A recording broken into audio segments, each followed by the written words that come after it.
It's going to be right in the doorstep of the new town centre. So they're going to have a supermarket, doctor's surgery, library, community hall, just a couple of minutes walk away from their home. The common spaces that would be important in the building, like the cafe, the kitchen, the laundry, the therapy rooms, these would all be at ground floor. And in creating these, we would create more space by coming out with the bounds of the building with the curved shapes and softer forms. Within the new development, there's going to be certainly ground floor properties that are fully wheelchair accessible, which we have a real need for, and other flats will be converted so that they are a standard where people with mobility issues will still be able to live in them comfortably. Kitchens and living rooms will be combined so that there's not the same need to move about the house. Bedrooms will be all on the same level as the rest of the properties, and it'll be showers so that people aren't having to climb in and out of baths. The plan is excellent. And it brings the flats right up into the 21st century, I think. Makes them much more attractive to prospective tenants and indeed, more importantly, to the tenants who live there already. Funnily enough, I've only chatted to about 4 neighbours. It's quite quiet, you know, and you normally catch them when they come out of the lift or if they're getting into the lift.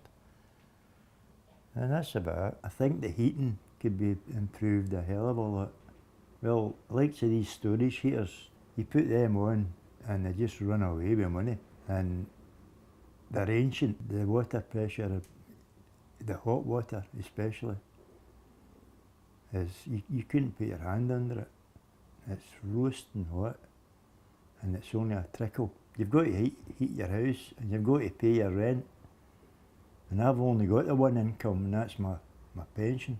I deal with a lot of antisocial issues, and that's just generally due to maybe the mixed age range within maybe the makeup of a block of flats. With the kind of older people living together within one block, that maybe eradicate that issue. Not that I've not got any confidence, but you get more confident when you meet people and you can see them in the street again and go, oh, that's Jimmy, I just met him yesterday. No, things like that. It just keeps you going. Because he's depending on other members of the family to take him out, he feels as if he's been a nuisance. It would be great and families would feel better because they would know that the people that they cared for were having a proper meal every day. One of the things that Linstone are doing is about empowering people, is about respecting people's choices and trying to enable those people to take those choices forward in a positive way. I think it would be something that was very, very positively perceived within a community that has really felt quite undermined and sidelined. One of the real benefits of doing the project this way is that we've estimated the costs would be less than half of doing a new build project. It's one of the key benefits of this idea, this initiative, is that we could combine something that would be really, really positive for future residents, but also would make sense financially in terms of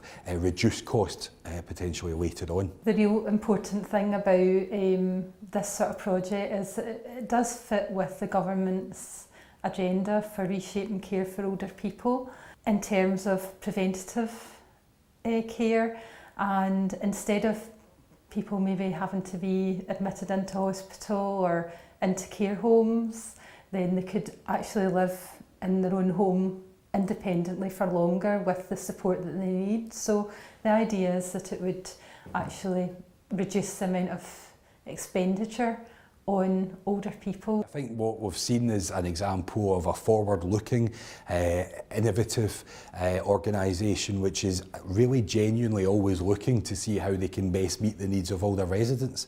It shouldn't be underestimated how much work has already gone into getting Linstone to the position that we're in terms of the feasibility study, in terms of really looking at the potential, the financial scenario, and also the physical side in terms of the changes to the building. A lot of work's gone in already, and I do think it's an example of a housing association which is leading the way of constantly looking at ways that it can provide something better.